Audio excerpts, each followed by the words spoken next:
Hello, everyone. Welcome back to another episode of Critical Thinking Podcast. I'm your host, Shri, aka Dr. D. Before we get into today's episode, I just want to say something. I know a lot of you are juggling a lot right now class, work, life, and that you're carving out. And I appreciate that you're carving out time for this. Genuinely. Thank you. Today's episode is about something I've been thinking a lot about lately. And I promise by the end of this, there is one idea I want to leave with you. Just one. But it might be one of the most useful things you hear this semester. Quick question before we start. Have you used Chat GPT recently to write something, check something, figure something out? Hold that in your mind because what I'm going to talk about now is going to reframe how you think about that experience. Okay, the paper we are looking at today is titled Gen AI and Misinformation in Education, published in 2026 in AI and Society, peer-reviewed journal from Springer, right at the intersection of technology and society. The authors are Ali Fulcher, a doctoral student at University of Minnesota, Dr. Mariana Pagarai-Tudu, a cognitive psychologist, and Dr. Paniyoda Kendall, one of the world's most cited researcher on misinformation. She built her career around one central question: how do we help people think better in an age of bad information? When Dr. Kendall writes about AI and education is worth your full attention. Let's get started. Here is a paradox the paper opens with. ChatGPT can both spread misinformation and correct it. Same tool, depending entirely on how you use it. You might think, well, that's true of any tool. But AI is different in a specific way. Other tools pass information along. AI generates it.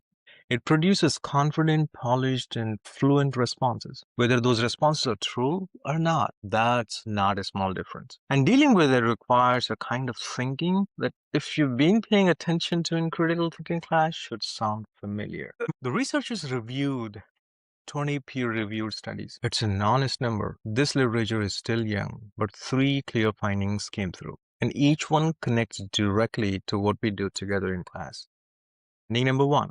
AI is not good at identifying your misconceptions, especially in math. Here is why it matters.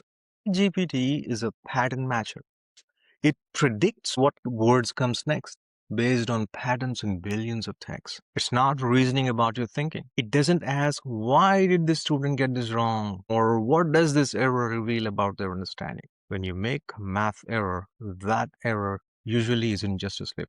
It reflects a deeper misunderstanding, a fundamental misconception of how something works. That's a conceptual problem. And the conceptual problems need to be diagnosed at the root, not patched at the surface. We do this in critical thinking class. When we look at a flawed argument, we don't just say that conclusion is wrong. We ask, where exactly did the reasoning fail? Was it a false premise? A leap that doesn't follow? We trace the error back to where it started. AI spots surface mistake. It often misses the root. And here is the danger. If you don't know the difference, you might walk away thinking you have been helped when you have actually just been redirected. The wrong belief or misconception is still there. It's just been patched over. Finding number 2.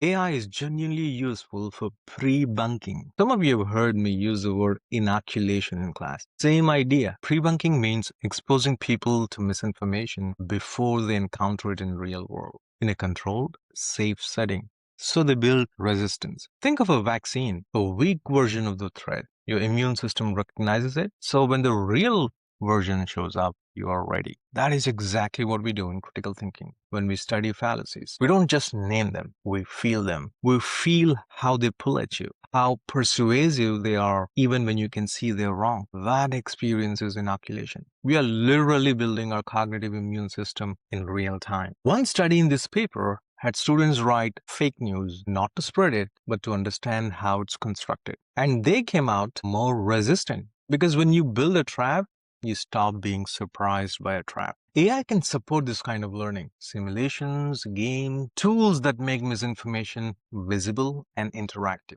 That's promising. But the research is clear on one condition. It only works when the tool's limitations are part of the lesson. The critical thinking has to happen alongside the AI, not get replaced by it. Now let's come to the final finding. Finding 3. AI reproduces misinformation. And this was the most common finding in the entire paper. At every level, individual, community, and system, students used Chat GPT to write essays accepting whatever it produced. False claims, made up citations, plausible sounding but wrong information that nobody caught. In one case, a psychiatry class got medically incorrect content from ChatGPT and students did not flag it. Sad news. Now, here is a finding I want you to sit with.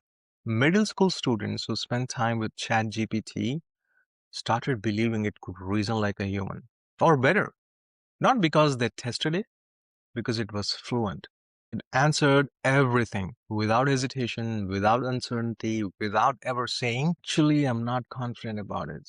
Think about that for a second. Fluency convinced them it was intelligent. And here's the thing, this isn't unique to middle schoolers. It's a known human tendency. We are wired to trust confident, articulate sources. Research calls it automation bias. When something sounds authoritative, we lower our evaluative guard automatically without noticing. Now imagine a system that is always fluent, always confident, never hesitates, never admits doubt. That system is almost perfectly designed to trigger this bias in all of us. In critical thinking, we have a name for what happens when you let confidence substitute for evidence. It's a form of false authority, and we have talked about it in class. Now, I want you to see it every time you open ChatGPT or other AI tools. Let me be direct with you for a moment. What we're building in critical thinking class is a reflex, the habit of asking, what's the evidence? Before you accept something. The habit of not being satisfied just because something sounds polished. The habit of staying in the driver's seat when a confident source is talking. That reflex is exactly what this paper is calling for. It just doesn't quite use those words because the reality is this. AI is fluent. AI is confident. AI is available at 2 a.m. when you're exhausted and just need an answer. And AI is sometimes wrong in ways that are almost invisible unless you're looking. If you've built that evaluative reflex, if something in the critical thinking class has actually shifted how you process information, you will use AI differently than someone who hasn't. You'll use it as a starting point, not as a final answer. You'll check, you'll push back, you'll catch the moment when something sounds right but doesn't hold up under scrutiny. That's not being anti-AI. That's being exactly what this moment in history needs. Use AI critically, thoughtfully, responsibly. Here is the practical guidance the paper gives us. Green light zone. Use AI to explore how misinformation works. Study it, interrogate it, find the mistakes, catch the hallucinations. That's a genuinely rich learning experience. Red zone. Using AI unsupervised to learn facts. Accepting what it says without checking, especially in subjects where misconceptions are common. That's where real harm happens. And here is the layer I would add, because I think the paper comes close but doesn't quite land it. The deepest risk isn't a wrong answer. It's a wrong belief about how knowledge works. Think about it again. The deepest risk isn't wrong answer. It's a wrong belief about how knowledge works. If AI teaches you through repeated experience that knowledge is something a confident system delivers to you rather than something you construct through your own careful evaluation, that belief will follow you for ever and everywhere, into your career, into your decisions that matter, into moments where someone confident is telling you something important and you have to decide whether or not to believe them. Critical thinking is built to fight that belief. Every single session we have together, that's our aim. So here's the one idea I promised you at the start. Fluency is not evidence. 4 words. Fluency is not evidence. That's it. That's the whole paper. When ChatGPT answers in 3 seconds with complete confidence, remember that. Fluency is not evidence. Confidence is not accuracy. And evaluation is always your responsibility. Again, evaluation is always your responsibility. No system, no matter how polished, get to take that away from you. Write it somewhere, you'll see it. I'll repeat, fluency is not evidence, and evaluation is always your responsibility. No system gets to take that from you. Write it somewhere. Because the moment you forget it, the shortcut is right there waiting. All right, everyone, bring this to class. I want to hear what you think. What landed differently for you? And what thoughts you have to continue the conversation. You're doing good. Stay tuned and have fun learning. Talk soon.